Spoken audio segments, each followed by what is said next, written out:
Hello everybody. Good morning, afternoon, evening, or whatever time you do your learning. This is the same day, same cup of coffee, different video. In our last video on figurative language, we learned about similes and metaphors. If you haven't checked out that one yet, check out figurative language part 1 before finishing this video. Today, we're going to focus on personification, hyperbole, and allusion. I've had so much coffee today, I could probably talk for hours. But don't worry, that was a hyperbole. I'm not going to. Let's get into the lesson.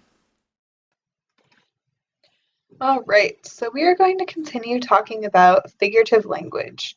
In the last video, we talked about similes and metaphors. Today we're going to start by talking about personification. Personification is the attribution of human qualities or actions to non-human things. So the picture on the right there says, the leaves danced their way through the lawn. Leaves don't actually dance. That's left to the humans typically. However, by saying the leaves danced, it helps you picture their actions a lot easier. The other examples say, the other houses of the street, conscious of decent lives within them, gazed at one another with brown, imperturbable faces.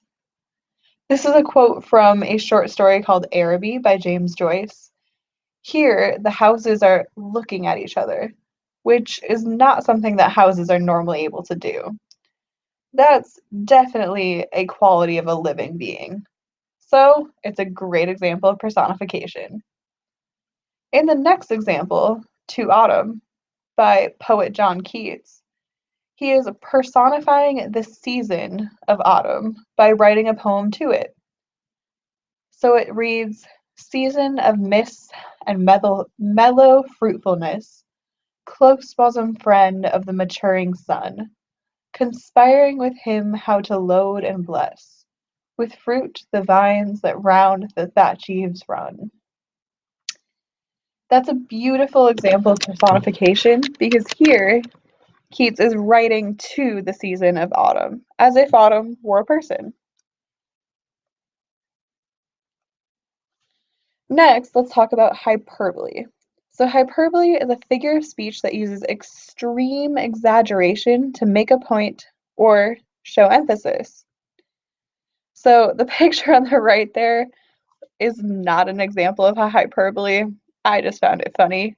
It says, if a bully claims to be the best of all time, is he a hyperbole? So if somebody says they're the best of all time, that's a hyperbole. But the bottom part is just a classic pun. On the left-hand side with the bullet points here, though, we have some more examples of hyperboles. So if your parents ever say to you, I've told you to clean your room 1,000,000 times, that would be a hyperbole. They probably haven't actually said it 1,000,000 times.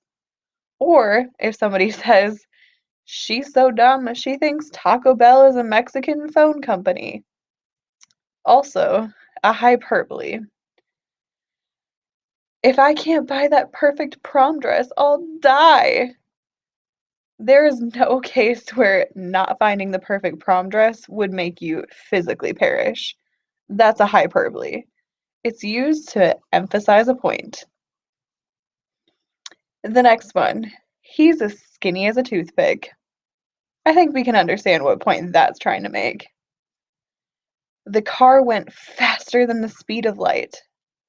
There is no car on this earth that can go that fast, but it does emphasize to us that the car was going really, really fast. Next, his new car cost $1 bazillion.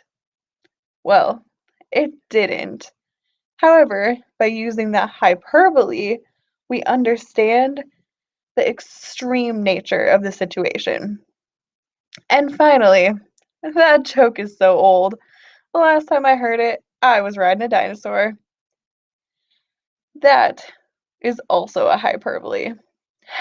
Nobody is that old, And no joke is that old, but it does emphasize the point. Hyperbole is something that poets use a lot to emphasize or exaggerate something.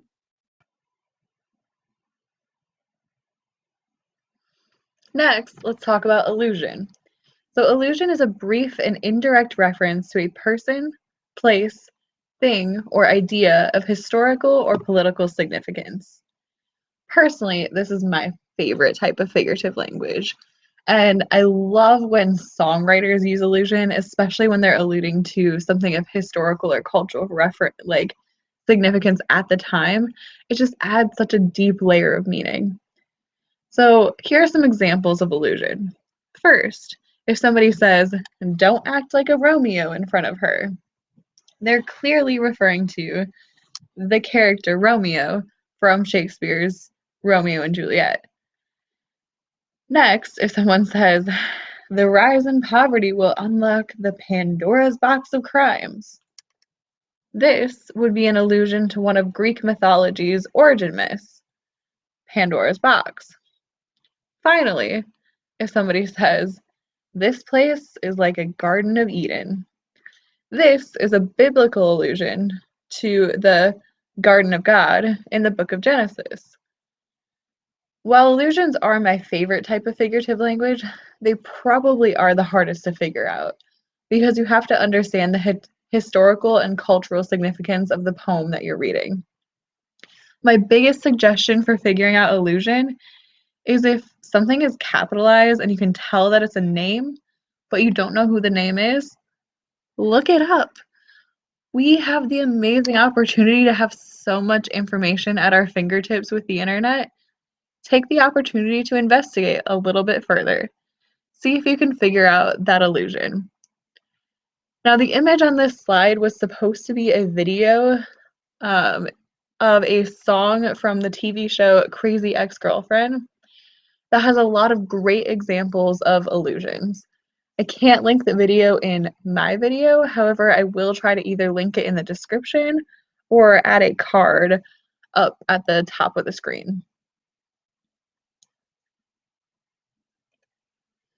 Now that we've talked about all sorts of types of figurative language, let's see if we can find some figurative language within poetry.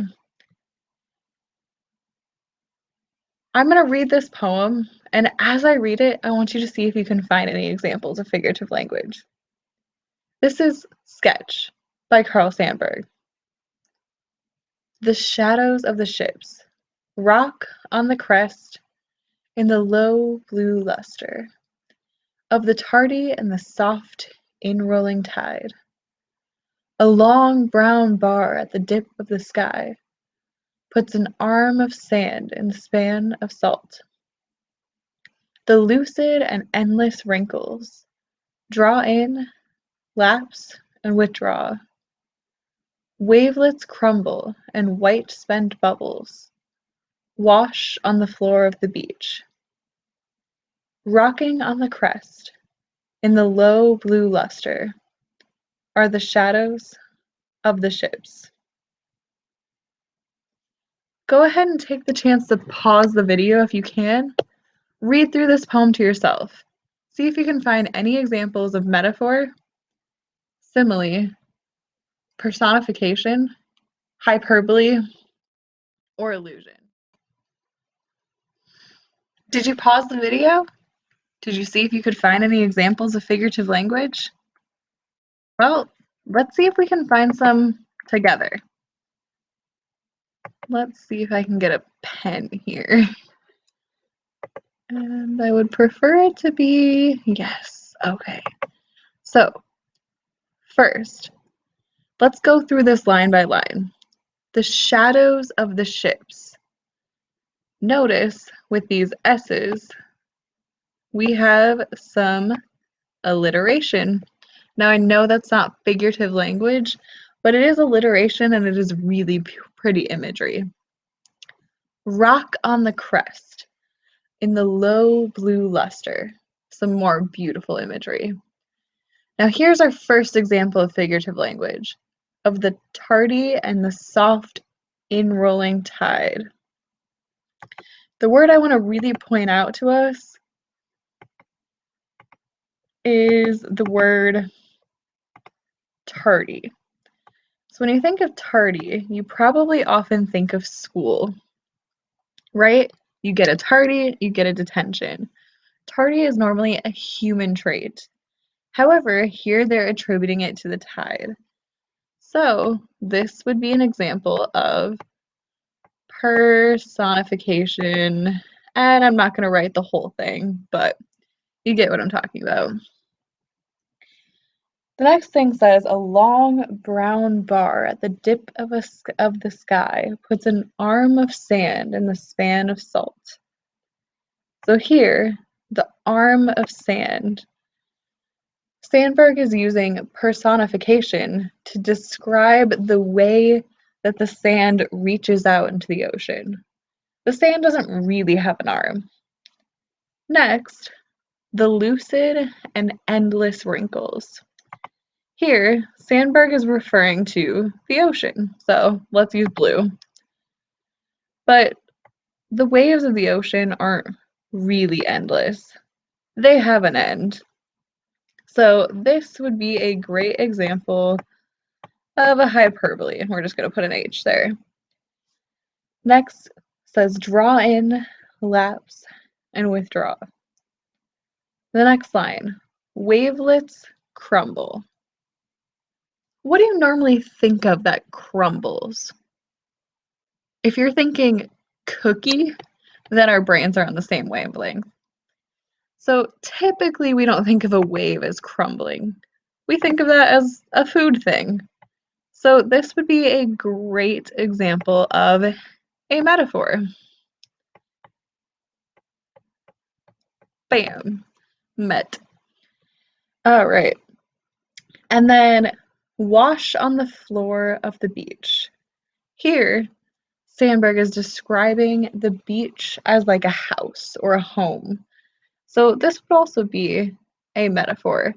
This is probably an example of like a dead metaphor or a root metaphor because we probably don't notice it right away. Then finally, we end with a great example of repetition. So rocking on the crest of the low blue luster are the shadows of the ships.